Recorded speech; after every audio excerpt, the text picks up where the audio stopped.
नमस्ते। इस नए बैठक में आपका स्वागत है।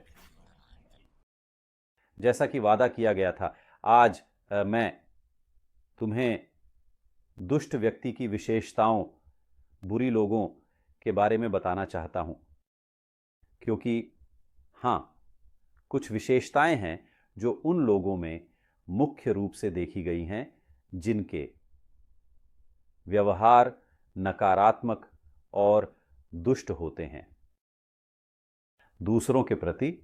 देखिए, मनोविज्ञान में अब लगभग एक सदी से यह झात है कि कुछ मुख्य कारक हैं जो लोगों को अलग करते हैं। उदाहरण के लिए, बुद्धिमत्ता के संबंध में स्परमन ने अभी भी उस प्रसिद्ध जी कारक की पहचान की थी, अर्थात वह एकीकृत कारक जो किसी न किसी तरह से लोगों की बुद्धिमत्ता के स्तर को मापता था। इसलिए यह एक अद्वितीय कारक था जो किसी न किसी तरह से व्यक्ति की सामान्य बुद्धिमत्ता का संकेत देता था। हाल ही में जर्मनी के उल्म विश्वविद्यालय में उस चीज की पहचान की गई है जिसे डी कारक के नाम से जाना जाता है। व्यक्तित्व का जर्नल में the dark side of personality पर एक लेख प्रकाशित करते हुए शोधकर्ताओं ने लगभग 8 महीने तक एक अध्ययन किया जिसमें उन्होंने लगभग 2500 प्रतिभागियों को भर्ती किया। 80 प्रतिभागियों लगभग 500 ई के साथ, और उन सभी कारकों का अध्ययन करने के लिए जो लोगों की दुष्टता को समझाने में सक्षम हो सकते हैं। और जो बहुत दिलचस्प था वह यह है कि उन्होंने 9 संकेतक पाए जो इन शोधकर्ताओं के अनुसार मिलकर इस डी कारक का निर्माण करते हैं। तो यह डी कारक किसी न किसी तरह से इस बात की व्याख्या करता है कि एक व्यक्ति वास्तव में दुष्ट क्यों होता है। मैंने पहले ही दुष्टता की उत्पत्ति के बारे में बात की है कि यह किसी व्यक्ति के जीवन में किस प्रकार से विकसित हो सकती है। और अब हम उल्म विश्वविद्यालय के शोधकर्ताओं के अनुसार एक दुष्ट व्यक्ति की विशेषताओं पर ध्यान दें। पहला कारक स्वार्थ है, और इसीलिए यह मुख्य रूप से स्वयं पर केंद्रित होना है, अपने छोटे से दृष्टिकोण पर स्वार्थ, जिसके कारण मैं पहले आता हूं, मैं अधिक महत्वपूर्ण हूं, मैं केंद्र में हूं, जिसके कारण अपने हितों की ओर अत्यधिक ध्यान दिया जाता है। एक दूसरी विशेषता जो डी कारक को बनाने में साथ आती है वह है मैकियावेलियन होना, और इसलिए यह प्रवृत्ति भी होती है कि वे हेर फेर करने वाले, दूरदर्शी और अपने हितों पर केंद्रित होते हैं, जिससे वे अपने व्यक्तिगत लाभ के लिए विभिन्न परिस्थितियों और प्रक्रियाओं का निर्माण करते हैं।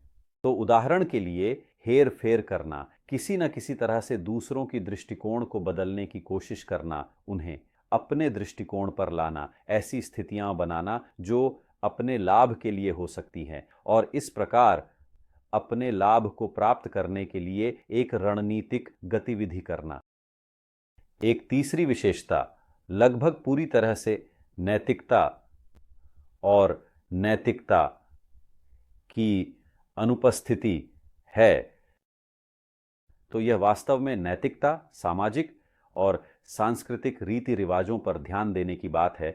इसलिए नैतिकता और सामान्य रूप से नैतिकता, सही और गलत के बारे में, इन पहलुओं की कोई परवाह नहीं की जाती है। इसलिए जो महत्वपूर्ण है वह मेरा स्वार्थ और मेरा लाभ है, यह गलत है, लेकिन किसे परवाह है यह महत्वपूर्ण नहीं है, यह किसी भी तरह से सवाल में लाने वाली बात नहीं है।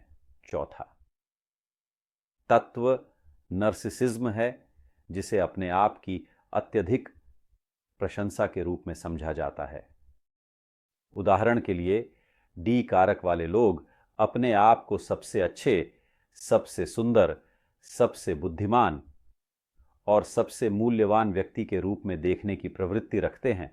शायद वे बताते हैं कि वे हमेशा से इस तरह देखी गई हैं, और शायद अपने माता पिता द्वारा, जिन्होंने हमेशा कहा, लेकिन तुम बेहतर हो, तुम अधिक सक्षम हो, तुम अधिक सक्षम हो। यहाँ नार्सिसिज्म को इस तरह से समझा गया है जैसे कि यह अपने आप की अत्यधिक प्रशंसा है।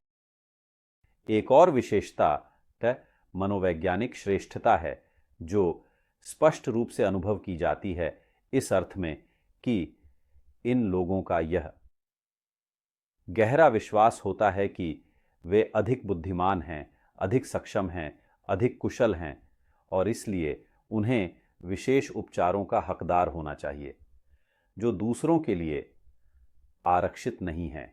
वे दूसरों से बेहतर समझे जाने के लिए खुद को सही ठहराते हैं, वे इसे सामान्य चीज मानते हैं, वे इस परिप्रेक्ष्य के लिए अभ्यस्त हैं। कभी कभी उन्हें इसके लिए अपने माता पिता द्वारा भी शिक्षित किया गया है, इसलिए उन्हें मनोवैज्ञानिक सुपीरियॉरिटी की भावना होती है। शायद वे इस निष्कर्ष पर इसीलिए पहुंची हैं क्योंकि वे कई चीजें करने में सक्षम रही हैं, इसलिए वे इस बात पर विश्वास करने लगी हैं कि किसी न किसी तरह वे दूसरों से अधिक योग्य हैं क्योंकि वे बेहतर हैं। एक और विशेषता मनोविज्ञान है जिसे यहाँ भावनात्मक कमी के रूप में समझा जाता है। एक संबंध में रहने की असमर्थता, गहरी निहित सहानुभूति की कमी, इसलिए दूसरे के साथ संबंध बनाने में असमर्थता। एक अत्यधिक आवेगशीलता, झूठ बोलने की प्रवृत्ति और इसलिए यहाँ एक गहरी संवेदनहीनता है, दूसरे को वास्तव में महसूस न कर पाना, जिसके कारण व्यक्ति वास्तव में सब कुछ का केंद्र बन जाता है।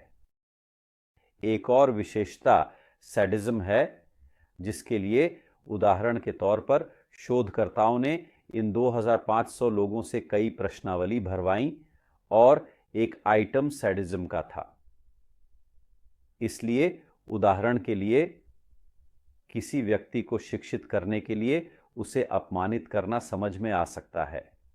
ठीक है, यह स्पष्ट रूप से एक वाक्य है जिसमें सैडिस्टिक पहलू है, एक पहलू समझे, जिसके लिए मैं उसे शिक्षित करने के लिए इसलिए फिर से खुद को उस व्यक्ति के रूप में स्थापित करते हुए जो दूसरे को शिक्षित करना चाहिए, यह संभव है कि मैं उसे अपमानित कर सकता हूं, कि मैं उसे गहरे संकट में डाल सकता हूं। देखिए, जिन लोगों में यह डी कारक था वे इस वाक्य का सकारात्मक उत्तर देने की प्रवृत्ति रखते थे, इसलिए यही करना उचित है।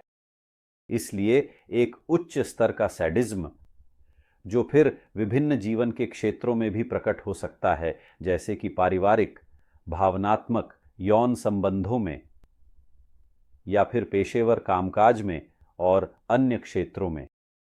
एक और विशेषता यह है कि उनके पास मजबूत भौतिक और सामाजिक हित होते हैं, इस अर्थ में कि उन्हें ध्यान के केंद्र में रहने की बहुत आवश्यकता होती है और उनके पास वस्तुओं की एक पूरी श्रृंखला होती है। इसलिए धन, उपयोग और अपने लाभ पर बहुत ध्यान दिया जाता है। सामाजिक स्थिति, सामाजिक मान्यता और फिर भौतिक वस्तुओं के संदर्भ में जितना संभव हो सके प्राप्त करने की कोशिश करने पर बहुत ध्यान केंद्रित किया जाता है। यह वास्तव में एक मौलिक लक्ष्य बन जाता है। और फिर अंत में इस डी कारक की एक विशेषता जो उन्होंने परिभाषित की है वह है दुष्टता, जिसे यहां इस तरह समझा गया है कि यह दूसरों को नुकसान पहुंचाने की प्रवृत्ति है, जिसके कारण लोग आक्रामक, हिंसक होते हैं और अपने चारों ओर के लोगों को अधीन करने की कोशिश करते हैं। चोरी करना, न अपमानित करना, यही है वास्तव में दूसरों के प्रति दुष्टता। देखिए, शोधकर्ताओं ने इन सभी विशेषताओं को एक साथ रखा। उन्होंने देखा कि ये कैसे निकटता से संबंधित हैं और इसलिए ये मिलकर एक एकल कारक का निर्माण करते हैं जिसे आज डी कारक के रूप में नामित किया गया है। यह व्यक्तित्व का कारक एक दुष्ट व्यक्तित्व को परिभाषित करता है, एक ऐसा व्यक्ति जो वास्तव में दुष्टता के लिए कार्य करता है। यहां मैंने पहले ही वीडियो में समझाया है, जिस पर मैं आपको संदर्भित कर रहा हूं कि दुष्टता की उत्पत्ति कैसे इस मानसिक प्रवृत्ति के विकास पर निर्भर करती है, यह व्यक्तित्व की इस विशेषता के लिए कई कारकों पर निर्भर करती है। इसलिए मेरा निमंत्रण है कि इस गहराई में आप इसे एक विशेषता के रूप में देखें, एक व्यक्तित्व की विशेषता के रूप में इसकी उत्पत्ति पर निर्णय को निलंबित करते हुए। क्योंकि जैसा कि बोडलेयर ने कहा, एक दुष्ट व्यक्ति का न्याय करना आसान है, लेकिन उसे समझना अत्यंत कठिन है, इस अर्थ में कि वह कारण जो उस व्यक्ति को वह बनने के लिए प्रेरित करता है, उसे समझना बहुत कठिन है। शोधकर्ताओं के अनुसार, उदाहरण के लिए, कभी कभी ये झूठी मान्यताएं होती हैं जो बचपन से ही उनके मन में घुस गई है, जैसे कि मैं श्रेष्ठ हूं, मैं अधिक का हकदार हूं, और यह शायद उनके चारों ओर के सिस्टम के कारण है जिसने उन्हें ऐसा विश्वास करने पर मजबूर किया। शायद एक 50 साल पहले एक विशेष रूप से समृद्ध या कम समृद्ध परिवार में जन्मा पहला पुत्र, जिसे बचपन से ही यह सिखाया गया कि यह सामान्य है, कि वह परिवार में सबसे महत्वपूर्ण था, इसलिए बेटियां कुछ नहीं थीं, चाहे वे पढ़ाई करें या न करें। यह महत्वपूर्ण नहीं था, क्योंकि जो महत्वपूर्ण था वह था, वह केंद्र में था, वह सबसे महत्वपूर्ण था। हाँ, अगर यह शिक्षा बचपन से ही प्राप्त की जाती है तो यह जरूरी नहीं है कि वयस्क व्यक्ति बिना किसी सामाजिक, सांस्कृतिक, सकारात्मक योगदान के, जो उसे चीजों को अलग तरीके से देखने में मदद करे, आसानी से इस दृष्टिकोण को बदल सके। इसलिए वास्तव में मेरे विचार में निर्णय को निलंबित करना महत्वपूर्ण है। हालांकि यदि हम इन विशेषताओं को अपने भीतर या हमारे चारों ओर के लोगों में पहचानते हैं, तो यह महत्वपूर्ण है कि हम स्पष्ट रूप से ऐसी क्रियाएं करें जो हमें व्यक्तिगत कल्याण और सामान्य रूप से सामूहिक कल्याण के लिए इसे बदलने की अनुमति दें। वैसे किसी भी और जानकारी के लिए मैं आपको मेरे YouTube चैनल या मेरी वेबसाइट www.ericogamba.org पर जाने के लिए आमंत्रित करता हूं। जल्द ही मिलते हैं।